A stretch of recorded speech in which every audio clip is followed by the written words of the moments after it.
बच्चों अस्सलामु अलैकुम। मैं हूं आपका फ़िज़िक्स टीचर दानियाल उमर। आज मैं आपको लेके जा रहा हूं फ़िज़िक्स की दुनिया में, जहां पर हम बहुत सारी न्यूमेरिकल प्रॉब्लम के सॉल्यूशन ढूंढेंगे। वो तमाम न्यूमेरिकल प्रॉब्लम्स इन टॉपिक से रिलेटेड होंगे जो हमने चैप्टर नंबर 2 में पढ़े हैं। वो टॉपिक हैं dot product, cross product, momentum conservation, projectile motion, impulse, elastic and in elastic collision से रिलेटेड। तो अब बच्चों हम इन न्यूमेरिकल प्रॉब्लम को सॉल्व करते हैं। आप लोगों ने चीज़ों को नोट करना है और साथ में खुद भी सॉल्व करना है, ताकि आपकी साथ साथ तैयारी भी होती रहे। तो बच्चों पहले न्यूमेरिकल में हमसे कहा जाता है कि दो वेक्टर हैं, उनके क्रॉस प्रोडक्ट का मैग्नीट्यूड है 4 × 3 का स्क्वायर रूट, और उन्हीं दो वेक्टर के डॉट प्रोडक्ट का मैग्नीट्यूड है 4। तो बताएं वेक्टर ए और वेक्टर बी में कितना एंगल बनेगा। तो हमने थीटा बच्चों फाइंड करना है। हम जानते हैं ए क्रॉस बी क्या होता है बच्चों, इसका मैग्नीट्यूड, ए का मैग्नीट्यूड, बी का मैग्नीट्यूड और साइन थीटा, जो कि किसके इक्वल है 4 × 3 का स्क्वायर रूट। ये बच्चों हो गई equation number 1। A dot B, दो वेक्टर के डॉट प्रोडक्ट का बच्चों मैग्नीट्यूड क्या होता है, ए का मैग्नीट्यूड, बी का मैग्नीट्यूड एंड कॉस थीटा, और ये किसके इक्वल है 4 के। बच्चों ये हो गई इक्वेशन नंबर 2। अब एक इसमें थीटा आ रहा है, एक इसमें थीटा आ रहा है, हमने एक ही थीटा फाइंड करना है। तो पहले हम एक इक्वेशन बनाएंगे जिसमें इन दोनों थीटा को हम क्या करें, कंबाइन कर लें। उसके लिए बच्चों हम क्या करते हैं, दोनों इक्वेशन को डिवाइड कर देते हैं। तो बच्चों यहाँ से हमारा सॉल्यूशन स्टार्ट होगा। तो हमने क्या करना है, दोनों इक्वेशन को डिवाइड कर देना है। इन दोनों इक्वेशन की लेफ्ट साइड पे डिवाइड होगी, A B sine theta divided by A B cos theta is बराबर टू 4 × 3 का स्क्वायर रूट डिवाइडेड बाई 4। बस इतनी सी बात है बच्चों। देखो इधर ए बी से ए बी कैंसिल, 4 से 4 cancel, sine theta by cos theta. बच्चों ये क्या होता है, tan ऑफ थीटा, और बच्चों ये क्या बच गया, 3 का स्क्वायर रूट। हमने क्या फाइंड करना है, थीटा। तो बच्चों थीटा फाइंड करने के लिए tan आके क्या हो जाएगा, tan inverse of square root of 3। दो बच्चों इतना इंपॉर्टेंट न्यूमेरिकल है, और ये कई दफ़ा इसके रिलेटेड पिछली बुक में भी आ चुका है ये। तो ये एक इंपॉर्टेंट न्यूमेरिकल है, इसको सिंप्लीफाई करें, देखते हैं क्या आंसर बनता है। सो बच्चों tan किस एंगल पर स्क्वायर रूट ऑफ 3 देता है, तो बच्चों आंसर आ जाएगा 60 डिग्री। लो बच्चों पहला न्यूमेरिकल इसको लिख लें और नोट कर लें। बच्चों हम करते हैं दूसरा न्यूमेरिकल प्रॉब्लम, ये भी बहुत इंपॉर्टेंट है। इसमें हमें क्या बताया गया है कि लेट सपोज एक हेलीकॉप्टर है, एक हेलीकॉप्टर ऊपर की तरफ मूव कर रहा है, मीन असेंडिंग कर रहा है, और इस हेलीकॉप्टर में एक पत्थर मौजूद है, एक स्टोन मौजूद है। बच्चों जब हम हेलीकॉप्टर के अंदर पत्थर को देखेंगे तो उसकी भी वही वेलोसिटी होगी ऊपर की तरफ जो इस हेलीकॉप्टर की होगी, क्योंकि पत्थर भी किस में पड़ा हुआ है, हेलीकॉप्टर में। लेट सपोज मैं एक ट्रेन को देखता हूँ, ट्रेन जा रही 10 मीटर पर सेकंड की वेलोसिटी के साथ, तो उसके अंदर जो बंदे बैठे होंगे उनकी भी तो वही वेलोसिटी मुझे महसूस होगी। इसी तरह करके एक हेलीकॉप्टर ऊपर की तरफ जा रहा है, कितनी वेलोसिटी के साथ, 19.6 मीटर पर सेकंड की वेलोसिटी के साथ। इसमें एक पत्थर भी मौजूद है। जब ये हेलीकॉप्टर इतनी हाइट पर जाता है, कितनी हाइट पर बच्चों, 156.8 मीटर, तो चलते हुए हेलीकॉप्टर से एक पत्थर को गिराया जाता है। बात को ध्यान सुनो, चलते हुए हेलीकॉप्टर में। अब बच्चे ये समझते हैं कि हेलीकॉप्टर पहले गया 156.8 मीटर हाइट पर गया और रुक के उसने पत्थर को गिराया। नहीं बच्चों, चलते हुए मीन ऊपर जाते हुए हेलीकॉप्टर से पत्थर को गिराया गया है। मीन जब पत्थर निकलेगा तो उसकी इस लम्हे उतनी वेलोसिटी होगी जितनी उस हेलीकॉप्टर की है। बात को ध्यान सुने, एक चलती हुई ट्रेन से जब आप निकलते हैं, लेट सपोज ट्रेन जा रही थी, जैसे ही आप बाहर निकलेंगे तो क्या आप रुक जाएंगे। चलती हुई ट्रेन से जब आप बाहर निकलने की कोशिश करेंगे तो आप उधर ही बल खाते हुए गिर जाएंगे जिधर ट्रेन जा रही, क्योंकि जैसे आप निकलेंगे तो आप बाहर उतनी ही वेलोसिटी से निकलने लगेंगे जितनी वेलोसिटी उस ट्रेन की थी।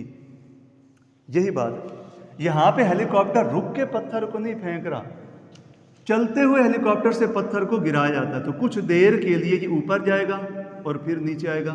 मीन अगर मैं कहूँ शुरू में यहाँ पे जब पत्थर निकला तो उसकी इनिशियल वेलोसिटी किधर थी, ऊपर की तरफ, क्योंकि जब पत्थर को गिराया गया था तो हेलीकॉप्टर भी ऊपर की तरफ मूव कर रहा था।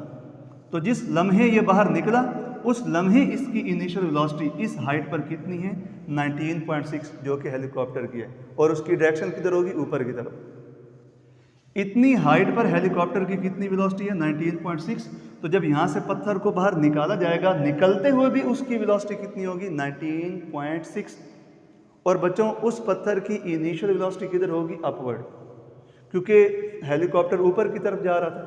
ऊपर की तरफ जाते हुए जब पत्थर को आप फेंकेंगे तो कुछ देर ये ऊपर जाएगा, मतलब कि इनिशियल वेलोसिटी निकलते हुए किधर है, ऊपर की तरफ। और हम ये प्रोजेक्टाइल मोशन से पहले एक बात कर चुके हैं, इनिशियल वेलोसिटी की डायरेक्शन बच्चों हमेशा क्या दी जाती है, पॉजिटिव। और जो इनिशियल वेलोसिटी की अपोजिट क्वांटिटी आती है उसके साथ हम क्या लगाते हैं, नेगेटिव। अब ये पत्थर बेशक नीचे से ऊपर जाके वापस उसी लेवल पर आएगा जहाँ से ये निकला है। हमें ये ऊपर वाले मोशन को इग्नोर करना है। उसकी वजह क्या है, क्योंकि वो हमसे पूछते हैं कि यहाँ से लेकर यहाँ तक ज़मीन पर आते हुए मीन डिस्प्लेसमेंट जब नीचे की तरफ वो कवर करेगा, यहाँ से ज़मीन पर आएगा तो उसको कितना टाइम लगेगा। जितनी हाइट से इसको बाहर फेंका गया है उतना ही डिस्प्लेसमेंट वो वापस जब कवर करेगा ज़मीन पर आते हुए तो उसको कितना टाइम लगेगा, ये है सवाल। बेशक पत्थर ऊपर जाके वापस नीचे आएगा, हमने देखना है यहाँ से लेकर यहाँ तक डिस्टेंस कवर करने का टाइम, जितनी इस हेलीकॉप्टर की यहाँ से लेकर यहाँ तक हाइट दी गई है। तो ऊपर बेशक ये जाएगा, वापस उसी लेवल पर आएगा, तो यहाँ से ऊपर जो मोशन है इसको आप इग्नोर कर लें। तो ऐसे समझें एक पत्थर है वो यहाँ से लेकर यहाँ तक मूव कर रहा है, कितना डिस्टेंस कवर कर रहा है, जितनी हाइट दी है, मतलब कि 156.8 मीटर। अब ज़रा डाटा को ध्यान से सुनिएगा। इस पत्थर की इस पॉइंट पर इनिशियल वेलोसिटी किधर है, ऊपर की तरफ, तो ये दी जाएगी पॉजिटिव। और जी हमेशा किधर होता है, नीचे की तरफ। इसके साथ हम क्या लगाएंगे, नेगेटिव, क्योंकि हम पहले पढ़ चुके हैं इनिशियल वेलोसिटी की डायरेक्शन हमेशा क्या दी जाएगी, पॉजिटिव। और जो भी क्वांटिटी इसके अपोजिट आएगी उसके साथ हम क्या लगा देंगे, नेगेटिव। जी के साथ क्या लगाएंगे, नेगेटिव, क्योंकि इस लम्हे जब पत्थर को बाहर निकाला गया उसकी इनिशियल वेलोसिटी थी ऊपर की तरफ और जी हमेशा किधर होता है, नीचे की तरफ। अगली बात, ये जो पत्थर डिस्प्लेसमेंट कवर कर रहा है वो ऊपर से नीचे कर रहा है, तो डिस्प्लेसमेंट भी एक वेक्टर क्वांटिटी है। वी आई ऊपर की तरफ है, इनिशियल वेलोसिटी ऊपर की तरफ है और डिस्प्लेसमेंट ऊपर से नीचे। अब देखिए वी आई ऊपर पॉजिटिव और जो उसके अपोजिट आएगा उसके साथ हम क्या लगा देंगे, नेगेटिव। तो बच्चों इसमें सबसे ज़्यादा इंपॉर्टेंट ये डाटा ही नोट करना है। तो बच्चों यहाँ से स्टार्ट करते हैं इसका सॉल्यूशन। हमने यहाँ पे यूज़ करनी है सेकंड इक्वेशन ऑफ मोशन। वो बच्चों क्या होती है, H is equal to V I T plus 1/2 G T square free falling motion के लिए ऐसी होती है ना, S is equal to V I T plus 1/2 A T square. S की जगह बच्चों ये हाइट आ जाएगी, वी आई की जगह वी आई, टी की जगह टी, 1/2 की जगह 1/2 और ए की जगह बच्चों क्या आ जाएगा, जी, क्योंकि फ्री फॉलिंग मोशन है पत्थर की। और टी स्क्वायर वैसे का वैसे। बच्चों H की वैल्यू कितनी है, H हाइट कितनी दी हुई है, -156.8 is equal to initial velocity कितनी है पत्थर की 19.6, टी हमने फाइंड करना है प्लस 1/2। बच्चों जी की वैल्यू कितनी है -9.8 और टी स्क्वायर वैसे का वैसे। इसको सिंप्लीफाई कर लेते हैं, -156.8 इज इक्वल टू 19.6 टी। बच्चों जागते रहें, शाबाश, चीज़ों को सुनते रहें और नोट करते रहें। प्लस माइनस 9.8 को 2 पे डिवाइड करने का आएगा 4.9 और ये टी का स्क्वायर। तो ये देखें तो क्वाड्रेटिक इक्वेशन बन गई है टी में, टी वेरिएबल में। तो ये टी हमने फाइंड करना, इन सब को इधर लेके आओ। ये इधर आके बन जाएगा 4.9 टी का स्क्वायर, ये इधर आके हो जाएगा -19.6 टी और ये पहले का लेफ्ट साइड पे मौजूद है तो -156.8 इक्वल टू 0। अब बच्चों ये सारी टर्म जो आपको नज़र आ रही है न्यूमेरिकल, ये 4.9 पे डिवाइड होती है। मतलब कि हम यहाँ से कॉमन ले लेंगे 4.9, अंदर क्या रह गया टी का स्क्वायर और इसको 19.6 को 4.9 पे डिवाइड करके क्या हो जाएगा 4t माइनस इसको 4.9 पे डिवाइड करें तो क्या आएगा 32 इज बराबर टू 0। अब बच्चों ये 4.9 इधर आके क्या हो जाएगा डिवाइड, तो बाकी हमारे पास क्या बच गई equation T square minus 4t minus 32 is equal to 0। अब तीन मेथड से आप इसको सॉल्व कर सकते हैं, चाहे कंप्लीटिंग स्क्वायर लगाएं, 10th में पढ़ चुके हैं, चाहे फैक्टराइजेशन करें या क्वाड्रेटिक फार्मूला लगा दें। तो हम इसकी फैक्टराइजेशन कर लेते हैं। दो नंबर ढूंढते हैं जिनको मल्टीप्लाई करें तो 32 आए, प्लस या माइनस करें तो 4 आए। वो बच्चों नंबर कौन कौन से हैं, 4 and 8, 4 और 8। इनको मल्टीप्लाई करें तो 32 आता है, माइनस करें या प्लस करें तो 4 भी आता है।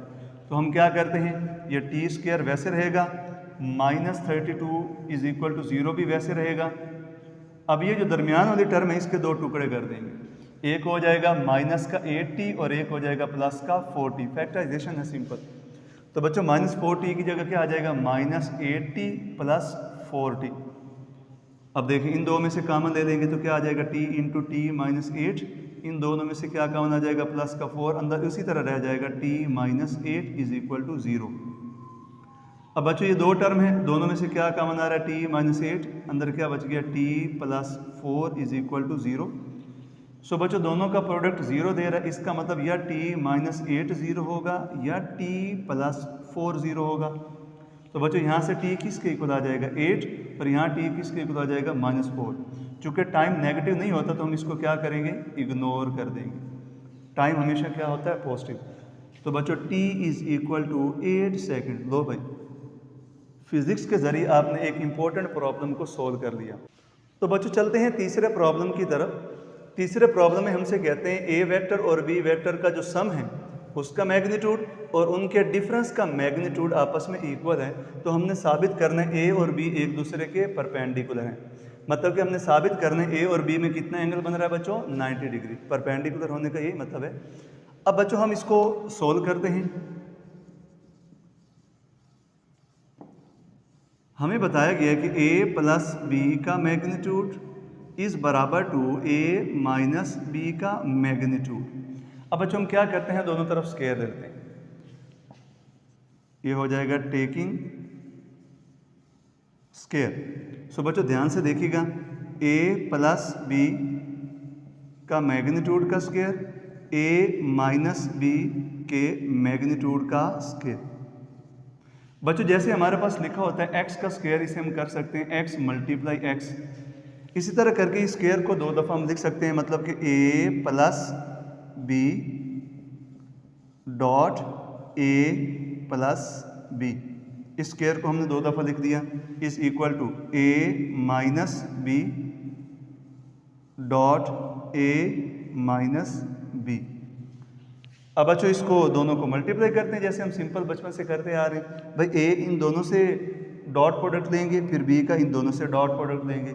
इसी तरह a का इन दोनों के साथ डॉट प्रोडक्ट लेंगे, फिर -b का भी इन दोनों के साथ डॉट प्रोडक्ट लेंगे। तो अब बच्चों चलते हैं इसके सॉल्यूशन की तरफ। a डॉट a, फिर बच्चों क्या हो जाएगा a डॉट b। ध्यान से देखते जाएं। अब इसकी बारी b डॉट a प्लस फिर b डॉट b। ये होगी बच्चों लेफ्ट हैंड साइड। अब राइट हैंड साइड पे भी इसी तरह सिंप्लीफिकेशन करते हैं। a का इन दोनों के साथ dot product a dot a minus a dot b, फिर माइनस b डॉट a, फिर minus minus plus b dot b। Simple mathematics है बच्चों। हमने अब डॉट प्रोडक्ट में पढ़ा था, self dot product of a vector is equal to square of its magnitude. A dot A क्या होता है, A square. B dot B क्या होता है, B square. C dot C क्या होता है, सी स्क्वायर। डी डॉट डी क्या होता है, डी का स्क्वायर। चूंकि मेरा नाम दानियाल है इसलिए। तो बच्चों ए डॉट ए क्या हो जाएगा, ए का स्क्वायर। अब ए डॉट बी हम जानते हैं डॉट प्रोडक्ट कम्यूटेटिव होता है। जो ए डॉट बी होता है वो इक्वल होता है किसके, बी डॉट ए के। सो बच्चों एक ये ए डॉट बी और ये भी क्या है समझो ए डॉट बी। तो ये कितने ए डॉट बी हो जाएंगे, 2a dot B plus B dot B. बच्चों क्या हो जाएगा, बी का स्क्वायर। ए डॉट ए फिर क्या हो जाएगा, ए का square minus A dot B और माइनस ए डॉट बी। बच्चों बी डॉट ए भी क्या होता है, ए डॉट बी। तो माइनस का ये एक ए डॉट बी और माइनस का एक ये ए डॉट बी। तो ये माइनस के दो बन जाएंगे ए डॉट बी। जैसे माइनस एक्स क्या होता है, -2x। माइनस ए क्या होता है, -2a। तो माइनस का ए डॉट बी और माइनस का ए डॉट बी। तो ये क्या हो जाएगा, माइनस का 2a डॉट बी प्लस बच्चों ये क्या हो जाएगा, b डॉट बी, बी का स्क्वायर। तो बच्चों ये जो ए स्क्वायर है ये इधर आके माइनस हो जाएगा, तो ए स्क्वायर से ए स्क्वायर कैंसिल हो जाएगा। ये जो बी स्क्वायर है इधर आके माइनस हो जाएगा, तो बी स्क्वायर से बी स्क्वायर कैंसिल हो जाएगा। बाकी हमारे पास क्या बच गया, 2a डॉट बी और ये माइनस इधर आके हो जाएगा प्लस का 2a dot B is equal to 0 बच गया। अब बच्चों इसको सिंप्लीफाई करते हैं। 2 + 2 कितना हो जाएगा, 4a dot B is equal to 0। अब उसके बाद यहाँ पे कर लेते हैं सिंप्लीफिकेशन। देखिए बच्चों, ये क्या लिखा है 4a डॉट बी। बच्चों a डॉट बी को अगर हम खोलें तो ये क्या बन जाएगा a b cos थीटा, और ये किसके इक्वल आ रहा है 0 के। अब ये 4ab मल्टीप्लाई इधर आके क्या हो जाएगा डिवाइड, क्योंकि हमें क्या चाहिए थीटा। सो बच्चों cos थीटा किसके इक्वल होगा 0/4ab, जो कि क्या हो जाएगा 0। हमें चाहिए थीटा, तो ये cos इधर आके क्या हो जाएगा cos इनवर्स ऑफ 0। तो बच्चों cos किस एंगल पर 0 देता है, वो एंगल बच्चों क्या है 90 डिग्री। सो हमने प्रूव कर लिया अगर सम और डिफरेंस के मैग्नीट्यूड आपस में इक्वल हैं तो a और b एक दूसरे के होंगे परपेंडिकुलर, और ये कई दफ़ा एमसीक्यूज में भी स्टेटमेंट पूछी गई है। सो बच्चों ये हो गया प्रॉब्लम नंबर 3। बच्चों अब हम चलते हैं चौथे प्रॉब्लम की तरफ। ये थोड़ा सा टेक्निकल है, थोड़ी सी हिम्मत आपने दिखानी है, इसको ध्यान से समझना है। इसमें भी law of conservation of momentum लगेगा। आपको मैंने एक टॉपिक पढ़ाया था गन एंड बुलेट सिस्टम। ये समझो गन के अंदर एक बुलेट पड़ी है, गन भी रेस पर है बुलेट भी रेस पर है, तो टोटल मोमेंटम क्या होगा 0। तो फायरिंग के बाद भी टोटल मोमेंटम क्या होना चाहिए 0। उसके लिए अगर बुलेट की वेलोसिटी लेफ्ट साइड पे पॉजिटिव दी जाएगी तो गन की वेलोसिटी राइट साइड पे नेगेटिव दी जाएगी, ताकि एक मोमेंटम हो जाए पॉजिटिव और एक क्या हो जाए नेगेटिव। उनको सम करें तो 0 आ जाए, जो कि शुरू में था। उसी बात को आपने बच्चों ज़हन में रख के इस प्रॉब्लम को सोल्व करना है। हमसे कहते हैं हमारे पास एक बम है, एक ऑब्जेक्ट है जिसका शुरू में टोटल मैस कितना है m, 10 किलोग्राम हो 15 किलोग्राम हो कुछ भी है। तो शुरू में फटने से पहले इसका टोटल मैस बच्चों कितना है m। अब सवाल में हमसे कहा जाता है कि जैसे ये फटता है एक्सप्लोड होता है तो इसके 3 पीस बन जाते हैं। उनमें से 2 पीस एक दूसरे के परपेंडिकुलर मूव कर जाते हैं। लेट सपोज एक पीस का मास है m1 जो कि किधर मूव कर जाता है x एक्सिस की तरफ, और दूसरे पीस का मास है m2 जो कि किधर मूव कर जाता है y एक्सिस की तरफ। m1 कितनी वेलोसिटी से मूव करेगा 3 मीटर पर सेकंड की वेलोसिटी से, m2 कितनी वेलोसिटी से मूव करेगा 4 मीटर पर सेकंड की वेलोसिटी के साथ। ये डेटा में लिखा हुआ है। अब सवाल क्या है, सवाल है कि जो तीसरा मास मूव करेगा वो किस तरफ मूव करेगा और उसकी वेलोसिटी कितनी होगी, वो हमने फाइंड करनी है। जो m1 है बच्चों उसका मास क्या है टोटल का चौथा हिस्सा, m2 का मास क्या है बच्चों टोटल का चौथा हिस्सा, m3 का मास हमें नहीं बताया गया और उसकी वेलोसिटी हमने फाइंड करनी है। बच्चों इस न्यूमेरिकल प्रॉब्लम को ज़रा ध्यान से समझिएगा। अगर मैं आपसे कहूँ कि एक वेलोसिटी या एक सम जो फोर्स है, चलिए फोर्स की बात कर लें, एक फोर्स है x एक्सिस की तरफ और एक फोर्स किधर है y एक्सिस की तरफ, तो इन दोनों की रिजल्टेंट फोर्स किधर होगी दरमियान में। और वो कैसे फाइंड करते हैं, x कंपोनेंट का स्क्वायर प्लस y कंपोनेंट का स्क्वायर, ऊपर क्या आ जाएगा स्क्वायर रूट। उम्मीद है आपको याद होगा। हम चाहते हैं टोटल मोमेंटम क्या रहे कंजर्व, तो उसके लिए क्या करना पड़ेगा बच्चों, इन दोनों का जो रिजल्टेंट मोमेंटम होगा, मीन m1 का मोमेंटम क्या है m1 v1। बच्चों मोमेंटम कैसे फाइंड करते हैं, मैस इनटू वेलोसिटी, यही तो फार्मूला है। तो m1 जो x एक्सिस की तरफ गया है उसका मोमेंटम क्या है, उसका मास उसकी वेलोसिटी। m2 जो y एक्सिस की तरफ गया है उसका मोमेंटम क्या होगा, उसका मास उसकी वेलोसिटी। अगर मैं पूछूं इन दोनों का रिजल्टेंट मोमेंटम क्या होगा, जो कि एक वेक्टर क्वांटिटी है, तो बच्चों दरमियान में कहीं होगा, जिसका नाम मैं रख देता हूं P1। जैसे एक फोर्स x एक्सिस की तरफ है एक y एक्सिस की तरफ है, तो उन दोनों की रिजल्टेंट फोर्स दरमियान में होगी। m1 का मोमेंटम है x एक्सिस की तरफ, m2 का मोमेंटम है y एक्सिस की तरफ, तो इन दोनों का रिजल्टेंट मोमेंटम बीच में कहीं होगा, जिसका नाम मैंने क्या रख दिया P1। अगर मैं कहूँ P1 का मैग्नीट्यूड क्या है, तो आप कहेंगे इस मोमेंटम का स्क्वायर, मीन m1 v1 का स्क्वायर प्लस इस मोमेंटम का स्क्वायर, मतलब कि m2 v2 स्क्वायर, और बच्चों उस तरह करके ऊपर क्या आ जाएगा स्क्वायर रूट।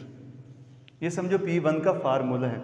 P1 इन दोनों मोमेंटम का रिजल्टेंट मोमेंटम है। अब सुने ज़रा, अगर आप चाहते हैं मोमेंटम कंजर्व रहे तो इन दोनों के रिजल्टेंट मोमेंटम की जो डायरेक्शन है वो तीसरे पीस के रिजल्टेंट मोमेंटम की डायरेक्शन के अपोजिट होनी चाहिए। मीन P1 इक्वल और अपोजिट होना चाहिए, P1 इक्वल और अपोजिट होना चाहिए किसके, जो तीसरा मास है m3 उसके मोमेंटम की, उसका नाम मैं रख देता हूँ P3। बच्चों P3 क्या है, जो तीसरा मास है, चूंकि 3 टुकड़े हुए थे, एक टुकड़ा m1 एक टुकड़ा m2, जो दोनों एक दूसरे के परपेंडिकुलर मूव कर गए। अगर मोमेंटम को कंजर्व रखना है तो जो तीसरा टुकड़ा है उसका मोमेंटम किधर होना चाहिए, इन दोनों के रिजल्टेंट के इक्वल भी और अपोजिट भी। ये m3 v3 क्या है, तीसरे पीस का मोमेंटम, जिसका नाम बच्चों मैं क्या रख देता हूँ, p3। मोमेंटम को कंजर्व रखने के लिए जो इन दोनों का रिजल्टेंट मोमेंटम है वो इक्वल और अपोजिट होना चाहिए तीसरे पीस के मोमेंटम के। तो बच्चों ये फार्मूला आपने ज़हन में रखना है, जिसमें P1 इस फार्मूले के इक्वल होगा। अब बच्चों हम चलते हैं सॉल्यूशन की तरफ। हमें बताया गया पहले पीस का मास कितना है, m/4, और उसकी वेलोसिटी कितनी है, 3। बच्चों जागते रहें, शाबाश। थोड़ा सा इसको ध्यान से सुने, ये फ़ौरन हो जाएगा। फार्मूला मैंने आपको बता दिया, ये लगना है और इसमें P1 की जगह ये आएगा, बस हो गया। दूसरा पीस बच्चों उसका मास कितना है, m2, मतलब कि टोटल का चौथा हिस्सा, और उसकी वेलोसिटी कितनी है, 4 मीटर पर सेकंड। तो बच्चों जो एक पीस हमारे पास बच गया, मास ऑफ थर्ड पीस मतलब कि m3, वो कैसे निकालें। अगर मैं कहूँ कि टोटल मास था 10 किलोग्राम, एक्स एक्सिस की तरफ जो पीस गया उसका मास कितना है, 3 किलोग्राम, और जो वाई एक्सिस की तरफ गया उसका मास कितना है, 4 किलोग्राम। तो तीसरे का किलोग्राम में कितना मास आएगा, टोटल में से इन दोनों को क्या करें, माइनस। तो तीसरे पीस का मास बच्चों फाइंड करने के लिए हम क्या करेंगे, टोटल मास था m, उसमें से m1 का मास m/4 और m2 का मास m/4, इन दोनों को क्या करेंगे, माइनस। तो हमें तीसरा पीस का मास मिल जाएगा। सो बच्चों m3 इज बराबर टू, इसका एलसीएम लें तो ऊपर आ जाएगा 4m माइनस m और एलसीएम आ गया 4। उम्मीद है बच्चों एलसीएम लेना याद होगा आपको। इसको सिंप्लीफाई करें तो क्या बन जाएगा, m3 इज बराबर टू 2m/4। सो बच्चों इसको सिंप्लीफाई करें तो क्या बन जाएगा, m/2। ये तीसरे पीस का मास है, कितना, m/2, और तीसरे पीस की वेलोसिटी क्या होगी ये हमने फाइंड करनी है। सो बच्चों टू कंजर्व मोमेंटम, ये सारा रफ साइड में हिस्सा है। डायग्राम चाहे तो आप इस न्यूमेरिकल में लिख सकते हैं, बाकी सारा रफ साइड पे हिस्सा था ये वाला, आपको समझाने के लिए। तो बच्चों क्या हो जाएगा, टू कंजर्व टोटल मोमेंटम, अगर टोटल मोमेंटम को कंजर्व होना है तो m1 m2 के जो रिजल्टेंट का मोमेंटम है ना, वो इक्वल और अपोजिट होना चाहिए जो तीसरे पीस का मोमेंटम है, मतलब कि P3 के इक्वल भी और अपोजिट भी।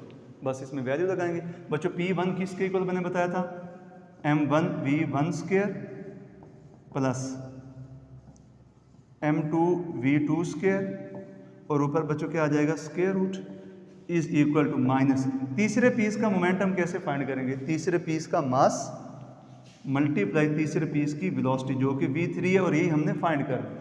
बच्चों अब करते जाए सिंप्लीफाई। m1 बच्चों क्या है, m/4, v1 क्या है, 3, तो ये बन जाएगा 3m/4 का स्क्वायर। m2 क्या है बच्चों, m/4, मतलब कि दूसरे पीस का मास, और उसकी वेलोसिटी कितनी है, 4, और होल का क्या बन गया, स्क्वायर। ऊपर आ गए बच्चों स्क्वायर रूट इज बराबर टू -m/2 इंटू v3। अब बच्चों यहाँ पे क्या हो जाएगा, 9m² प्लस 4 से 4 मर गया, m का स्क्वायर, ऊपर बच्चों क्या आ गया, स्क्वायर रूट इज बराबर टू -m/2 इंटू v3। अब बच्चों इसके एलसीएम ले लेंगे हम, जो लेफ्ट साइड पे लिखा हुआ है, तो कितना एलसीएम आएगा, 16, और ऊपर क्या आ जाएगा, 9m² प्लस 16m² और होल का स्क्वायर रूट इज बराबर टू -m/2 इंटू v3। सो बच्चों ये क्या हो जाएगा, 25m², 9 प्लस 16 25m², और नीचे डिनोमिनेटर में 16, ऊपर स्क्वायर रूट। सो बच्चों -m/2 इंटू v3। बच्चों जाग रहे हैं ना, शाबाश। इसको देखते जाए, सिंपल सा था, आपने मेन फोकस इन दो बातों पे करना है बस, बाकी तो वैल्यूज ही पुट करेंगे और कुछ डाटा आपको उसने बताया हुआ। सो मैं स्टार बना देता हूँ, आपने इन चीज़ों पे ज़्यादा फोकस करना है। P1 इज इक्वल टू, और अपोजिट होना चाहिए P3 के, और P1 का ये फार्मूला, क्योंकि P1 इन दोनों का रिजल्टेंट है, और रिजल्टेंट कैसे फाइंड करते हैं, x कंपोनेंट का स्क्वायर प्लस y कंपोनेंट का स्क्वायर, ऊपर आ जाएगा स्क्वायर रूट। और आपने m कैसे फाइंड करना है, तीसरे पीस का मास। बस इन दो बातों पे फोकस करें, हो जाएगा। अच्छा बच्चों 25 का स्क्वायर रूट 5, m² का स्क्वायर रूट m, और 16 का स्क्वायर रूट क्या हो जाएगा, 4। सो -m/2 इंटू v3। बच्चों m से m मर गया, 2 1 ज़ा 2, 2 2 ज़ा 4। सो बच्चों V3 क्या आया, माइनस इधर चला जाएगा, -5/2। सो V3 इज़ बराबर टू -2.5 मीटर पर सेकेंड। लो बच्चों हो गया। अब माइनस का क्या मतलब है, वही बात, माइनस बच्चों क्या शो करता है, जो तीसरे पीस की वेलोसिटी है वो पहले दो पीसेस की जो रिजल्टेंट वेलोसिटी है ना उसके क्या होगी, अपोजिट। सो बच्चों माइनस क्या शो करता है, the negative sign shows that, हाँ भाई नेगेटिव साइन क्या शो करता है, द वेलोसिटी ऑफ पीस 3 या थर्ड पीस लिख लें, third piece is opposite to resultant velocity vector of two pieces। जो तीसरे पीस की वेलोसिटी है वो इन दोनों की जो रिजल्टेंट वेलोसिटी है ना उसके क्या होगी, अपोजिट होगी, ताकि मोमेंटम क्या रहे, कंजर्व। सो बच्चों अब थोड़ा सांस ले लें। अब कुछ आसान से न्यूमेरिकल हमारे पास आ चुके हैं जो कि बहुत ही आसानी से आप कर लेंगे। हमसे कहा जाता है कि लेट सपोज हमारे पास एक प्रोजेक्टाइल है, उसको हमने फेंका है कितनी वेलोसिटी के साथ, कितने एंगल पे, 45 डिग्री पे। तो हमने तीन चीज़ें फाइंड करनी है, एक टाइम ऑफ फ्लाइट, मीन यहाँ से लेकर यहाँ तक पहुँचने के लिए कितना टाइम लगा, एक बच्चों मैक्सिमम हाइट, ये कितना मैक्सिमम ऊपर गया, और कितना आगे गया मतलब कि रेंज। ये तीन चीज़ें बच्चों हमने फाइंड करनी है, बहुत आसान है। तो फार्मूले में आपको लिख देता हूँ, वैल्यू लगा देता हूँ, आंसर आप कैलकुलेट कर लीजिएगा। सो बच्चों टाइम ऑफ फ्लाइट क्या फार्मूला है, 2VI sin θ/g। सो बच्चों 2 की जगह क्या रहेगा, 2VI बच्चों कितना दिए हुए है 20, और साइन एंगल कितना है बच्चों 45 डिग्री, और बच्चों नीचे क्या आ जाएगा, g कितना होता है 9.8। तो इसको सिंपलीफाई कर लें तो ये कितना आ जाएगा हमारे पास 40, और साइन 45 डिग्री बच्चों कितना होता है 0.707 डिवाइडेड बाई 9.8। सो बच्चों इनको सिंपलीफाई कर लें तो हमारे पास आंसर आ जाएगा 2.9 सेकेंड। और चेक करके मुझे बताएं कि सर वाकई ये आ रहा है या नहीं आ रहा, कमेंट में बताइएगा कि सर वाकई ये आंसर आ रहा है, ठीक है। अब बच्चों उसके बाद हमने क्या फाइंड करना है, हाइट। सो बच्चों हाइट का फार्मूला क्या था, VI square sine square θ/2g। सो बच्चों VI क्या है 20, तो 20 का क्या हो जाएगा स्क्वायर, और आगे क्या है साइन 45 डिग्री, उसका क्या हो जाएगा स्क्वायर, और डिनोमिनेटर में बच्चों क्या आएगा 2 × g, और वो कितना 9.8। तो ये सारी कैलकुलेशन चेक करनी है आपने, आंसर आना चाहिए तकरीबन हमारे पास 10.2 मीटर। तो चेक करें क्या वाकई आंसर आता है या नहीं। सो बच्चों लास्ट पे हमारे पास क्या है, रेंज। रेंज का फार्मूला क्या था भाई, VI स्क्वायर साइन 2 × θ/g। सो बच्चों VI स्क्वायर की जगह क्या हो जाएगा, उसी तरह करके 20 का स्क्वायर साइन 2 × θ, 2 थीटा कितना बच्चों 45 मल्टीप्लाई करेंगे तो बन जाएगा साइन 90 डिग्री। याद रखिए 2 × θ, ये स्क्वायर नहीं है जैसे यहाँ पे लिखा हुआ था बच्चों। नीचे क्या आएगा 9.8, इसको सिंपलीफाई करें और चेक करें कि आंसर बनता है 41 मीटर तकरीबन। सो बच्चों ये तो हमारे पास हो गया प्रॉब्लम 2.5। अब चलते हैं प्रॉब्लम नंबर 2.6। सिंपल है, हमसे कहा गया एक ऑब्जेक्ट है जिसका मास है 20 ग्राम, इसको किलोग्राम में कन्वर्ट करने के लिए 1000 पे तकसीम कर दें, बन जाएगा 0.02 किलोग्राम। इसके ऊपर बच्चों कितनी फोर्स लग रही है 50 न्यूटन। कितनी देर के लिए लगती है, कितना इम्पैक्ट टाइम है वो बताया गया 0.50 सेकेंड। इम्पल्स फाइंड कर लो बच्चों, कितना आसान हो गया। इम्पल्स क्या होता है, impulse provided by force is the product of force and time during which force act. Simple मतलब कि ये इसका फार्मूला इम्पल्स का। सो बच्चों फोर्स कितनी है 50 न्यूटन, टाइम कितना है 0.50। सो इसको मल्टीप्लाई कर दें, आंसर आएगा 25 न्यूटन सेकेंड। सो बच्चों इम्पल्स का यूनिट क्या होता है न्यूटन सेकेंड। अब यहाँ से चलते हैं अगले प्रॉब्लम की तरफ। नेक्स्ट प्रॉब्लम में हमसे कहते हैं कि एक ऑब्जेक्ट के ऊपर फोर्स लग रही है 240 न्यूटन, कितने टाइम के लिए? इम्पैक्ट टाइम दिया गया है 0.25 सेकेंड। चेंज इन मोमेंटम, बच्चों हम फार्मूला पढ़ चुके हैं। फोर्स क्या होती है according to Newton second law? Rate of change in momentum. तो यहाँ से डेल्टा पी बच्चों किसके इक्वल आएगा? तो इस फार्मूला से हम डेल्टा पी निकालते हैं तो किसके इक्वल हो जाएगा? Force multiply time. इम्पल्स का फार्मूला भी क्या था? फोर्स एंड टाइम का प्रोडक्ट। चूँकि इम्पल्स और चेंज इन मोमेंटम आपस में इक्वल होते हैं तो दोनों का फार्मूला क्या बन जाएगा? F multiply T.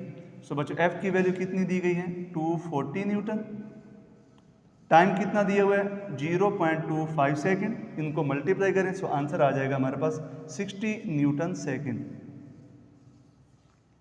अब हमसे पूछते हैं कि फुटबॉलर ने जो फुटबॉल को किक किया है उसका मोमेंटम चेंज करने के लिए, तो चेंज इन मोमेंटम की डायरेक्शन किधर होगी? बच्चों आपने याद रखना है, इधर इम्पल्स की डायरेक्शन होती है, उधर ही चेंज इन मोमेंटम की होती है और उधर ही फोर्स की डायरेक्शन होती है। इन तीनों की डायरेक्शन क्या होती है? सेम। सो बच्चों the direction of change in momentum is same as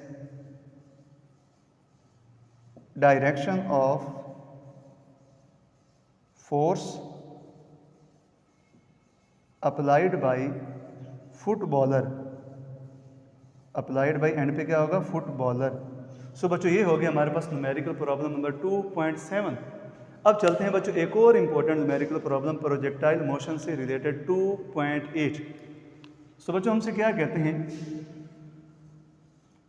कि एक एरोप्लेन आ रहा है, चलते चलते चलते चलते यहाँ पर आके, कितनी हाइट पर आके? 8000 किलोमीटर की हाइट पर आके वो एक बम को ड्रॉप करता है। अब बात को बच्चों ध्यान से सुनिएगा, मैंने पहले भी आपको मिसाल दी। अगर एक ट्रेन इधर जा रही है 10 मीटर पर सेकंड की वेलोसिटी के साथ, अगर आप वहाँ से जंप लगाते हैं तो जैसे ही आप बाहर की तरफ निकलेंगे, निकलते हुए आपकी वेलोसिटी भी कितनी होगी? वही जो ट्रेन की है, मतलब कि 10 मीटर पर सेकंड। अब एक हेलीकॉप्टर बच्चों जा रहा है हॉरिजॉन्टल डायरेक्शन में, कितनी वेलोसिटी के साथ? 200 मीटर पर सेकंड की वेलोसिटी के साथ। अब ये यहाँ से जब 8000 किलोमीटर तक पहुँचा होता है तो वहाँ से एक बम को गिराता है। अब यहाँ से जब बम को गिराएगा, चूँकि हेलीकॉप्टर या एरोप्लेन आगे की तरफ मूव कर रहा था इस वेलोसिटी के साथ, तो जब यहाँ से बम को आगे की तरफ फेंका जाएगा तो उसकी हॉरिजॉन्टल डायरेक्शन में बच्चों वेलोसिटी वही होगी जो एरोप्लेन की थी, मतलब कि 200 मीटर पर सेकंड। तो ये कुछ देर के लिए तो आगे जाएगा, लेकिन ग्रेविटी के ज़ेर असर आहिस्ता आहिस्ता ज़मीन पर आ जाएगा। तो हमने देखना है कि इस लेवल से ये कितना आगे की तरफ गया है, मीन इसका हॉरिजॉन्टल डिस्टेंस हमने क्या करना है? फाइंड करना है। सो बच्चों हाइट कितनी दी हुई है? 8 किलोमीटर, जिसको हम लिख सकते हैं 8000 मीटर। हॉरिजॉन्टल यहाँ से लेकर यहाँ तक डिस्टेंस हमने क्या करना है? फाइंड करना है। सो बच्चों सॉल्यूशन को स्टार्ट करते हैं। ये भी बहुत इंपॉर्टेंट और आसान सा न्यूमेरिकल है। बच्चों हॉरिजॉन्टल डिस्टेंस फाइंड करने के लिए मैंने आपको प्रोजेक्टाइल केस में बताया था, फार्मूला होता है x is equal to horizontal velocity multiply time. क्योंकि हॉरिजॉन्टल वेलोसिटी तो है, यहाँ से लेकर यहाँ तक बम के आने का या यहाँ से लेकर यहाँ तक आने का टाइम हमारे पास नहीं दिया हुआ। सो ये इक्वेशन सेव कर लेते हैं। टाइम फाइंड करने के लिए बच्चों हमने प्रोजेक्टाइल मोशन के फर्स्ट केस में 2 फार्मूले पढ़े थे। फर्स्ट केस क्या था? जब एक ऑब्जेक्ट को हॉरिजॉन्टली ऊपर कहीं से आगे की तरफ फेंका जाएगा। एक फार्मूला था x is equal to V X multiply T, और दूसरा था हाइट इज इक्वल टू या vertical distance is equal to 1/2 g/t², जो कि हमने सेकंड इक्वेशन ऑफ मोशन से निकाला था। तो फिलहाल तो आपने ये 2 फार्मूले याद रखने। अब बच्चों t हमने फाइंड करना, तो ये क्या हो जाएगा? t² is equal to divide, इधर आके क्या हो जाएगा? मल्टीप्लाई, g मल्टीप्लाई, इधर आके क्या हो जाएगा? डिवाइड, इधर भी स्क्वायर रूट, इधर भी स्क्वायर रूट। सो बच्चों t किसके इक्वल आ रहा है? 2 मल्टीप्लाई h की वैल्यू कितनी है? 8000, और बच्चों g की वैल्यू कितनी है? 9.8, और उसका क्या हो जाएगा? Square root. तो ऊपर आ जाएगा 16000 और नीचे क्या हो जाएगा? 9.8। दोनों को डिवाइड करके स्क्वायर रूट नहीं। सो बच्चों t हमारे पास आता है तकरीबन 40.1 सेकेंड। अब बच्चों हम क्या करेंगे? इस t की वैल्यू को यहाँ पे लगा देते हैं इक्वेशन नंबर 1 में। सो ये क्या बन जाएगा हमारे पास? x इज बराबर टू 200 vx की वैल्यू, और यहाँ से लेकर यहाँ तक आने का टाइम बच्चों कितना निकला है? तकरीबन 40.1 सेकेंड। दोनों को मल्टीप्लाई करें आंसर आएगा 81 मीटर। तो बुक के मुताबिक आप इसको किलोमीटर में भी कन्वर्ट कर सकते हैं क्योंकि लंबा डिस्टेंस है, बहुत ज़्यादा है। तो ये बन जाएगा x इज इक्वल टू, इसको 1000 पे तकसीम कर दें, 8.08 किलोमीटर। सो बच्चों ये हो गया प्रॉब्लम नंबर 8।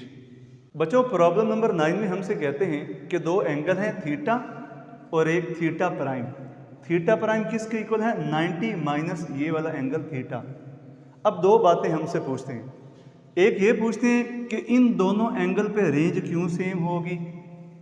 दूसरी बात हमसे ये पूछते हैं इस एंगल पर रेंज और इस एंगल पर रेंज लें, दोनों की रेशो 1 के इक्वल होती है, ये हमने प्रूव करनी है। तो पहले सवाल का जवाब ढूंढते हैं, Y range is same for these both angles. बच्चों एक बात याद रखिएगा, अगर दो एंगल का सम 90 डिग्री आ जाए तो उन दोनों एंगल पर आने वाली जो रेंज की वैल्यू है वो सेम होगी। कौन कौन से एंगल हैं, ये एमसीक्यूज में भी कई दफ़ा पूछा गया है। 20 और 70 हो, 30 और 60 हो, 45 और 45 हो, मीन कोई भी दो एंगल अगर वो कंप्लीमेंट्री हैं, मतलब कि उनका सम जो है वो 90 डिग्री के इक्वल बनता है, तो उन पर रेंज की वैल्यू क्या होगी? सेम। तो इन दोनों को सम करके देखते हैं क्या आंसर बनता है।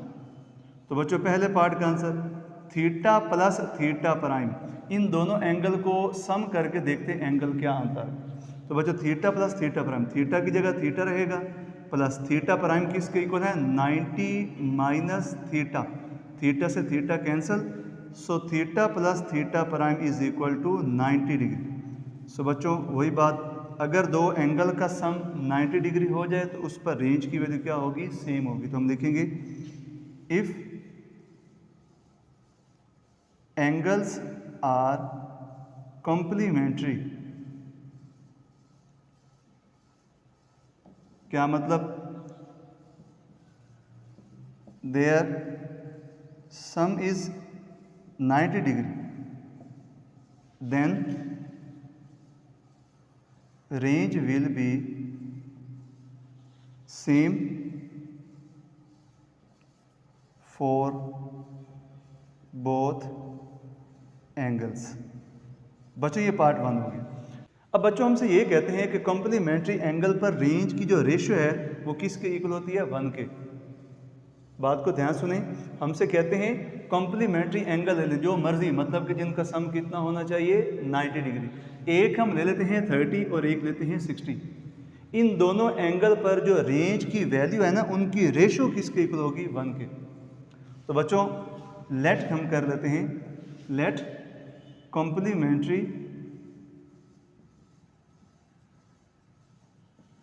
Angles are 30 degree and 60 degree.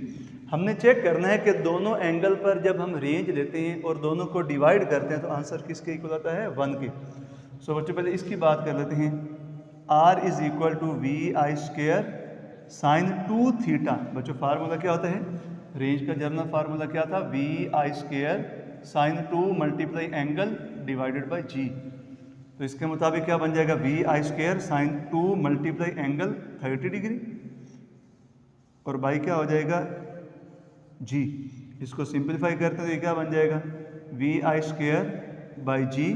बच्चों 2 को 30 से मल्टीप्लाई करें क्या हो जाएगा? Sine 60 degree. और बच्चों साइन 60 डिग्री की वैल्यू कितनी होती है? 0.867। अब ये समझो हमारे पास आर की वैल्यू आ गई। अब क्या चाहिए? आर प्राइम, मीन इस एंगल पर रेंज बच्चों। तो क्या हो जाएगा? वही formula, V I square sine 2 multiply angle जो कि 60 डिग्री हमने लिया है डिवाइडेड बाई जी। बच्चों आपने कॉम्प्लीमेंट्री एंगल लेने, कोई भी दो ले सकते हैं, 20 70 ले लें, 30 60 ले लें, 45 45 ले लें, कोई फ़र्क नहीं पड़ता। मीन जो भी लेने हैं उनका सम कितना होना चाहिए बच्चों? 90 डिग्री होना, वो दो एंगल लेने। अब इसको सिंप्लीफाई करते हैं तो क्या बन जाएगा? V I square by G and sine, बच्चों इन दोनों को मल्टीप्लाई करें तो क्या बन जाएगा? 120 डिग्री। और कैलकुलेटर से आप साइन 120 डिग्री की वैल्यू लें तो वो भी कितनी आती है? 0.867। तो बच्चों अब इन दोनों को डिवाइड करके चेक करते हैं कि वाकई आंसर 1 आता है या नहीं। ये हमने शो करना है कि दो कॉम्प्लीमेंट्री एंगल हैं, उन पर रेंजेस की जो रेशियो है वो क्या होती है? 1। सो बच्चों R by R prime so बच्चों आर की वैल्यू हमने क्या निकाली है, vi²/g multiply 0.867 divided by R prime की वैल्यू हमने क्या निकाली है, vi²/g मल्टीप्लाई 0.867। तो बच्चों ये कट गया, ये कट गया, तो आंसर क्या आ गया 1। 0 नहीं बचेगा बल्कि क्या बचेगा 1। सो बच्चों ये हो गया हमारे पास प्रॉब्लम नंबर 2.9। अब चलते हैं प्रॉब्लम नंबर 2.10। हमसे कहते हैं कि यहाँ पे दो ट्रॉली हैं, दोनों का मास बच्चों कितना है 1 किलोग्राम, मीन m1 भी 1 किलोग्राम है, m2 भी कितना है 1 किलोग्राम। अब ये जो पहले वाली ट्रॉली है ये कितनी वेलोसिटी से मूव कर रही है 1 मीटर पर सेकंड, और ये इस ट्रॉली से टकराती है जिसकी वेलोसिटी बच्चों कितनी है टकराने से पहले 0, मतलब कि ये रेस्ट पे है। अब जब ये ट्रॉली से टकराती है तो टकराने के बाद इसकी वेलोसिटी हो जाती है 0, मीन v1 पहले था कितना 1 मीटर पर सेकंड, और टकराने के बाद जो वेलोसिटी है वो v1 प्राइम वो कितनी हो जाएगी 0। टकराने से पहले ये रेस्ट पर था, मतलब कि v2 कितना था 0। तो हमसे कहते हैं टकराने के बाद जो दूसरी ट्रॉली है उसकी वेलोसिटी मतलब कि v2 प्राइम वो क्या हो जाएगी 1 मीटर पर सेकंड। तो पहले पार्ट को हम पहले सिंप्लीफाई करते हैं, जिसमें हमसे वो पूछ रहे हैं कि हमने साबित करना है कि क्या इनकी कोलिजन जो टकराव हुआ है क्या वो इलास्टिक है या नहीं, तो ये हमने बताना है। अब बच्चों कोई भी कोलिजन इलास्टिक कब होती है, जब टकराने से पहले की काइनेटिक एनर्जी टोटल और टकराने के बाद काइनेटिक एनर्जी टोटल ये दोनों आपस में इक्वल हों, तब हम कहते हैं कोलिजन कैसी हुई है इलास्टिक। तो पहले हम फोकस करते हैं फर्स्ट पार्ट के ऊपर। तो बच्चों दोनों ट्रॉली की मुझे क्या फाइंड करनी है, टोटल इनिशियल काइनेटिक एनर्जी, फिर क्या फाइंड करेंगे टोटल फाइनल काइनेटिक एनर्जी। अगर दोनों इक्वल आ गए तो हम कहेंगे वाकई इनकी जो कोलिजन हुई है कैसी हुई है इलास्टिक। तो बच्चों काइनेटिक एनर्जी का फार्मूला कैसे फाइंड करते हैं, 1/2 मैस इंटू वेलोसिटी का स्क्वायर। तो बच्चों हमें चाहिए total kinetic energy initial mean start में, तो इसके लिए क्या करेंगे इन दोनों की काइनेटिक एनर्जी को सम कर देंगे। इस ट्रॉली की काइनेटिक एनर्जी कैसे फाइंड करेंगे इनिशियल 1/2 इसका मास इसकी वेलोसिटी का स्क्वायर, इसकी कैसे फाइंड करेंगे इनिशियल काइनेटिक एनर्जी 1/2 इसका मास इसकी इनिशियल वेलोसिटी का स्क्वायर। बच्चों इसमें वैल्यू लगाते हैं, 1/2 m1 1 है, v1 भी 1 दिया हुआ है, मीन टकराने से पहले इसकी वेलोसिटी उसका क्या हो जाएगा स्क्वायर, और बच्चों टकराने से पहले ये रेस्ट पर है, इनिशियली इसकी वेलोसिटी 0 है, तो ये सारी टर्म क्या हो जाएगी 0। सो बच्चों इनिशियल काइनेटिक एनर्जी हमारे पास क्या आ रही है चेक करते हैं, 1/2 1 इंटू 1 का स्क्वायर 1 हो जाएगा। सो बच्चों ये क्या बन गया 1/2, तो 1/2 क्या होता है 0.5 जूल। दोनों ट्रॉलीज की टकराने से पहले बच्चों टोटल काइनेटिक एनर्जी कितनी है ये 0.5 जूल। अब टकराने के बाद देखते हैं इनकी काइनेटिक एनर्जी टोटल क्या बनेगी, मतलब कि काइनेटिक एनर्जी फाइनल हम फाइंड करेंगे दोनों की टकराने के बाद। टकराने के बाद बच्चों इसकी काइनेटिक एनर्जी क्या होगी 1/2 इसका मास, टकराने के बाद इसकी वेलोसिटी हो जाएगी v1 प्राइम, तो इसका हो जाएगा स्क्वायर, मैस इंटू वेलोसिटी का स्क्वायर, मैस इंटू वेलोसिटी का स्क्वायर। और बच्चों टकराने के बाद इसकी काइनेटिक एनर्जी क्या बन जाएगी 1/2 इसका मैस, और टकराने के बाद इसकी जो वेलोसिटी है ना v2 प्राइम, इसका क्या हो जाएगा स्क्वायर। चेक करते हैं इसमें आंसर क्या आता है। सो बच्चों kinetic energy final is equal to 1/2, बच्चों इसमें वैल्यू लगाने की ज़रूरत नहीं है क्योंकि v1 प्राइम टकराने के बाद बच्चों क्या बताया गया कि इसकी वेलोसिटी टकराने के बाद क्या हो जाएगी 0, मीन v1 प्राइम क्या 0, तो ये सारी टर्म क्या हो जाएगी 0 प्लस 1/2 m2। दूसरी ट्रॉली का मास भी बच्चों कितना है 1 किलोग्राम, और टकराने के बाद दूसरी ट्रॉली की वेलोसिटी क्या हो जाएगी 1 मीटर पर सेकंड, तो 1 का क्या हो जाएगा स्क्वायर। बस इसको सिंप्लीफाई कर। सो बच्चों क्या हो जाएगा 1 1 ज़र 1, तो नीचे 2 वैसे के वैसे रहेगा, मतलब कि ये बन जाएगा 1/2। सो बच्चों फाइनल काइनेटिक एनर्जी भी हमारे पास क्या आई है 0.5 joule. So initial kinetic energy is बराबर to final kinetic energy. So collision is elastic. तो बच्चों पहला पार्ट हो गया। बच्चों अब पार्ट 2 की तरफ चलते हैं, जिसमें हमने साबित करना है कि अगर पहली ट्रॉली की वेलोसिटी टकराने के बाद दूसरी ट्रॉली की वेलोसिटी भी टकराने के बाद सेम हो जाए, मतलब कि 0.5 मीटर पर सेकंड, तो हमने साबित करना है कि अब इनकी जो कुलियन है वो इन इलास्टिक है। मीन ये इससे टकराएगी, दोनों स्टिक हो जाएंगी और दोनों की फाइनल वेलोसिटी हो जाएगी इक्वल, कितनी, 0.5 मीटर पर सेकंड। तो बच्चों टकराने से पहले तो उनकी वेलोसिटी वही रहेगी, मतलब कि v1 1 और v2 कितना, 0। तो टकराने से पहले जैसे पहले केस में थी टोटल काइनेटिक एनर्जी इनिशियल कितनी बच्चों, 0.5 जूल। तो दूसरे केस में इनिशियल वही रहेगी जो पहले केस में थी, मतलब कि 0.5 जूल। हमने फाइंड करनी है फाइनल काइनेटिक एनर्जी केस 2 में। तो बच्चों केस 2 में फाइनल काइनेटिक एनर्जी कैसे फाइंड करेंगे, 1/2 इसका मास, मतलब कि 1/2 m1 और इसकी फाइनल वेलोसिटी वो क्या है, v1 प्राइम इसका स्क्वायर प्लस 1/2 इसका मास m2 और इसकी फाइनल वेलोसिटी v2 प्राइम इसका स्क्वायर। सो बच्चों total final kinetic energy find करने के लिए इन दोनों की फाइनल काइनेटिक एनर्जी को क्या कर देंगे, सम। इनिशियल तो सेम रहेगी बच्चों जितनी पहले हमने फाइंड की थी, कितनी, 0.5 जूल। केस 2 की अब हमने चेक करनी है फाइनल टोटल काइनेटिक एनर्जी कितनी आती है। तो फार्मूला आपके सामने, अब बच्चों इसमें वैल्यू लगा देते हैं। 1/2 m1 पहली ट्रॉली का मास 1 किलोग्राम और टकराने के बाद पहली ट्रॉली की वेलोसिटी बच्चों की कितनी हो जाती है, 0.5। तो बन जाएगा 0.5 का स्क्वायर प्लस 1/2। दूसरी ट्रॉली का मास कितना है बच्चों, 1 किलोग्राम और टकराने के बाद उसकी वेलोसिटी भी कितनी हो जाती है केस 2 में, 0.5 और इसका क्या हो जाएगा, स्क्वायर। सो बच्चों ये हो जाएगा 1/2, 0.5 का स्क्वायर कितना होता है, 0.25 प्लस 1/2, इधर भी क्या हो जाएगा 0.25। बच्चों आधा और आधा जमा करें तो कितना हो जाता है, 1, मतलब कि 1/x 1/2x प्लस 1/2x, तो ये कितना हो जाएगा 1x। ये आधा 0.25 और आधा 0.25, तो कैलकुलेटर से सिंपलीफाई करें तो आंसर आएगा 0.25 जूल। अब देखिए बच्चों केस 2 में इनिशियल काइनेटिक एनर्जी हमारे पास कितनी थी, वही जो पहले थी, मतलब कि 0.5 जूल, और फाइनल काइनेटिक एनर्जी कितनी आई हमारे पास, 0.25 जूल। लिहाजा इनिशियल काइनेटिक एनर्जी और फाइनल काइनेटिक एनर्जी सेम नहीं रही। सो केस 2 में जो कुलियन हुई है बच्चों वो कैसी है, इन इलास्टिक कुलियन। यहाँ से बच्चों केस 2 हमने स्टार्ट किया था,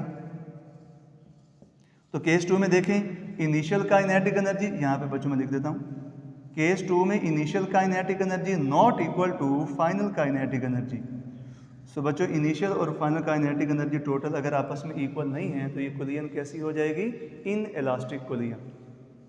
बच्चों अब हम चलते हैं 11वीं प्रॉब्लम की तरफ। हमसे कहते हैं दो कारें, एक का मास कितना है 4 × 10⁴ और उसकी वेलोसिटी कितनी है 3 मीटर पर सेकंड। दूसरी कार खड़ी हुई है, मीन वो रेस्ट पे है, उसकी वेलोसिटी कितनी है 0 और उसका मास कितना है 2 × 10⁴ किलोग्राम। अब जैसे पीछे वाली कार आगे वाली कार से टकराती, हिट करती है, दोनों एक दूसरे के साथ ऐसे स्टिक हो जाती हैं, जैसे हमने यहाँ पढ़ा। तो दोनों इकट्ठी एक ही वेलोसिटी के साथ मूव करती हैं, मतलब कि जितनी वेलोसिटी कार 1 की है टकराने के बाद v1 प्राइम, उतनी वेलोसिटी कार 2 की है टकराने के बाद, मतलब कि v2 प्राइम। दोनों सेम है, इसका नाम हम v रख देते हैं और ये हमने फाइंड करनी है। मीन टकराने के बाद दोनों इकट्ठी मूव करेंगी और मूव करते हुए कितनी वेलोसिटी होगी उनकी, ये हमने फाइंड करना है। सो बच्चों जागते रहें, दो प्रॉब्लम हमारे रहेगी, एक ये और एक उसके बाद। सो बच्चों यहाँ से करते हैं सॉल्यूशन इसका स्टार्ट। हम लगाते हैं law of conservation of momentum. वो क्या होता है, m1 v1 plus m2 v2 is equal to m1 v1 prime plus m2 v2 prime. So बच्चों ये फार्मूला हमारे सामने। तो बच्चों m1 कितना है, पहली कार का मास 4 × 10⁴ और उसकी वेलोसिटी बच्चों v1 कितनी है 3 मीटर पर सेकंड, प्लस दूसरी कार बच्चों रुकी हुई है v2 0, तो ये सारी टर्म क्या हो जाएगी 0। m1 बच्चों कितना है 4 × 10⁴ और v1 प्राइम कितना है बच्चों, उसका नाम हमने रखा हुआ v और वो हमने फाइंड करना है। m2 बच्चों कितने हैं 2 × 10⁴ और दूसरी कार की टकराने के बाद बच्चों जो वेलोसिटी है v2 प्राइम, इसका नाम भी हमने क्या रखा है v और ये हमने फाइंड करना है। तो बच्चों 4 3 बार 12 10 की पावर 4 बराबर है बच्चों, यहाँ से क्या कामन आ रहा है, 10 की पावर 4 भी कामन आ रहा है और v भी कामन आ रहा है। ये देखिए 10 की पावर 4 इधर भी है, इधर भी है, v इधर भी है, इधर भी है, कामन अंदर आ गया 4 + 2। सो बच्चों v फाइंड करने के लिए हम क्या करेंगे, 12 × 10 की पावर 4, यहाँ पे क्या हो जाएगा v, 4 + 2 6, और ये 10 की पावर 4 इधर आके क्या हो जाएंगे डिवाइड, 6 × 10 की पावर 4 इधर आके क्या हो जाएगा डिवाइड। सो बच्चों फाइनली हमारे पास आंसर आया, 10 की पावर 4 से ये कैंसिल हो जाएगा, 6 1 = 6, 6 2 = 12, 2 मीटर पर सेकेंड। मीन टकराने के बाद दोनों कारें इकट्ठी मूव करेंगी कितनी वेलोसिटी के साथ, 2 मीटर पर सेकेंड। सो बच्चों चलते हैं आखिरी प्रॉब्लम की तरफ। तो आप लोगों ने थकना नहीं है, साथ में आपने लिखते भी जाना है और इसकी तैयारी भी करते जाना है ताकि आपके एग्ज़ाम अच्छे हो जाएं। सो बच्चों दो कारें हैं, एक का मास है m1 575 किलोग्राम और किस वेलोसिटी से मूव कर रही है, 15 मीटर पर सेकंड की वेलोसिटी के साथ। उसके आगे एक कार जा रही है जिसका मास कितना है 1575 किलोग्राम, उसकी वेलोसिटी पिछली कार से कम है, मतलब कि 5 मीटर पर सेकंड। थोड़ी देर बाद क्या होगा, पीछे से तेज़ी से आने वाली जो कार है वो आगे वाले से टकरा जाएगी। अब हमसे कह रहे हैं टकराने के बाद दोनों लॉक हो जाती हैं, मीन दोनों इकट्ठी मूव करने लग जाती हैं, मीन दोनों की फाइनल वेलोसिटी हो जाती है सेम, और वही हमने फाइंड करनी है। ये पार्ट बच्चों 1 है। दूसरे पार्ट में हमसे कहते हैं उनकी जो काइनेटिक एनर्जी में टोटल लॉस हुआ है वो हमने फाइंड करना है। ये दो पार्ट हैं इसके। तो बच्चों स्टार्ट करते हैं। सबसे पहले तो हम लगा देते हैं law of conservation of momentum, ताकि हम दोनों की जो फाइनल कॉमन वेलोसिटी है उसको फाइंड कर सकें। सो बच्चों क्या है law of conservation of momentum, क्योंकि कुलियन जैसी मर्जी हो टोटल मोमेंटम हमेशा कंजर्व रहता है। m1 v1 plus m2 v2, टकराने से पहले दोनों कारों का मोमेंटम बराबर होगा टकराने के बाद दोनों कारों का टोटल मोमेंटम। सो बच्चों ये हमारे पास है law of conservation of momentum. Total momentum दोनों कारों का टकराने से पहले इज बराबर टू टोटल मोमेंटम दोनों कारों का टकराने के बाद। सो बच्चों m1 कितना दिए हुए 575 किलोग्राम और उसकी वेलोसिटी कितनी है 15 मीटर पर सेकेंड, प्लस दूसरे कार का मास बच्चों कितना है 1575 किलोग्राम और उसकी वेलोसिटी कितनी है 5 मीटर पर सेकेंड, इज इक्वल टू बच्चों m1 कितना है 575 और v1 प्राइम v2 प्राइम दोनों चूँकि वेलोसिटी सेम है तो इनका नाम हमने रख दिया v, और इधर क्या हो जाएगा हमारे पास m2 कितना है 1575 और साथ में v2 प्राइम की जगह पे क्या आ जाएगा v। तो बच्चों यहाँ से v कॉमन आ जाएगा, अंदर क्या रह गया 575 जमा 1575। अब आपने बच्चों ये करना है, खुद करना है, कैलकुलेटर से थोड़ा खुद भी काम कर लें। आप क्या करेंगे 575 को 15 से मल्टीप्लाई कर देंगे, फिर उसको ऐड कर देंगे 1575 × 5 का जो आंसर आता है दोनों को ऐड करेंगे और उनको ऐड करने के बाद इस पे क्या करेंगे डिवाइड कर देंगे। सो बच्चों आपके पास जो फाइनल आंसर आएगा वो आएगा 7.67 मीटर पर सेकेंड। अब आपने तसल्ली कर लेनी है कि वाकई ये आंसर आता है या नहीं, तो मुझे कमेंट में बता दीजिए। हमने फाइंड करना है कि दोनों को जब एक दूसरे के साथ टकराते हैं तो दोनों की काइनेटिक एनर्जी में कितना लॉस आता है।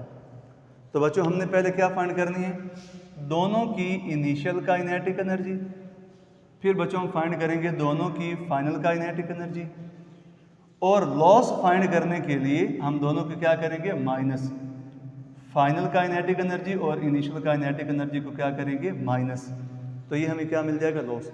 बच्चों दोनों की इनिशियल काइनेटिक एनर्जी कैसे फाइंड करें, काइनेटिक एनर्जी का फार्मूला 1/2 मास इनटू वेलोसिटी का स्क्वायर। बच्चों इसकी इनिशियल काइनेटिक एनर्जी क्या हो जाएगी 1/2 m1 v1 स्क्वायर प्लस इसकी क्या हो जाएगी 1/2 m2 v2 स्क्वायर। इसी तरह करके बच्चों इनकी फाइनल काइनेटिक एनर्जी क्या बन जाएगी 1/2 m1 v1 prime square plus 1/2 m2 v2 prime square. अब बच्चों सिंपल आपने इसमें वैल्यूज लगानी है। सो ये क्या हो जाएगा 1/2 m1 बच्चों कितना दिया हुआ है 775 मल्टीप्लाई उसकी वेलोसिटी कितनी है 15, तो 15 का क्या हो जाएगा स्क्वायर प्लस 1/2 m2 बच्चों कितना है 1575 मल्टीप्लाई उसकी वेलोसिटी कितनी है 5 और उसका क्या हो जाएगा स्क्वायर। सो बच्चों इन दोनों को सिंप्लीफाई करें तो हमारे पास जो नंबर आता है 84,735 84,735 जूल, मतलब कि ये दोनों कारों की इनिशियल काइनेटिक एनर्जी है। अब बच्चों हमने फाइंड करनी है दोनों कारों की फाइनल काइनेटिक एनर्जी। उसके लिए फार्मूला आपके सामने है 1/2।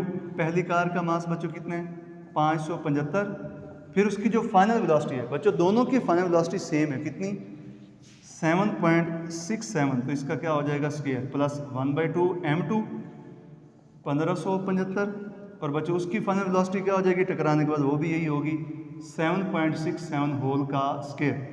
सो बच्चों इन दोनों को आप सिंप्लीफाई करें, ये जो नीचे टर्म लिखी हुई है, तो हमारे पास जो फाइनल नंबर आता है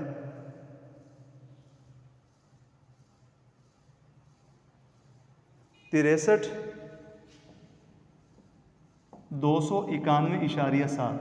तो बच्चों ये हमारे पास होगी इनिशियल काइनेटिक एनर्जी और ये क्या होगी हमारे पास फाइनल काइनेटिक एनर्जी। चूँकि इनिशियल काइनेटिक एनर्जी ज़्यादा है और फाइनल काइनेटिक एनर्जी कम है, ये 84,000 समथिंग है और ये 63,000 समथिंग है। इसका मतलब टकराने के बाद काइनेटिक एनर्जी में लॉस हुआ है। कितना लॉस हुआ है उसके लिए बच्चों आप इन दोनों को क्या करेंगे माइनस कर देंगे। सो फाइनली आपके पास जो आंसर आएगा 21,000, इन दोनों को बच्चों माइनस करें तो आंसर आएगा 21,083.3 जूल। सो बच्चों ये हो गया हमारे पास loss in kinetic energy. So बच्चों ये थे आज के हमारे न्यूमेरिकल। उम्मीद है आप लोगों की साथ साथ तैयारी भी हो जाएगी। अल्लाह हाफिज़।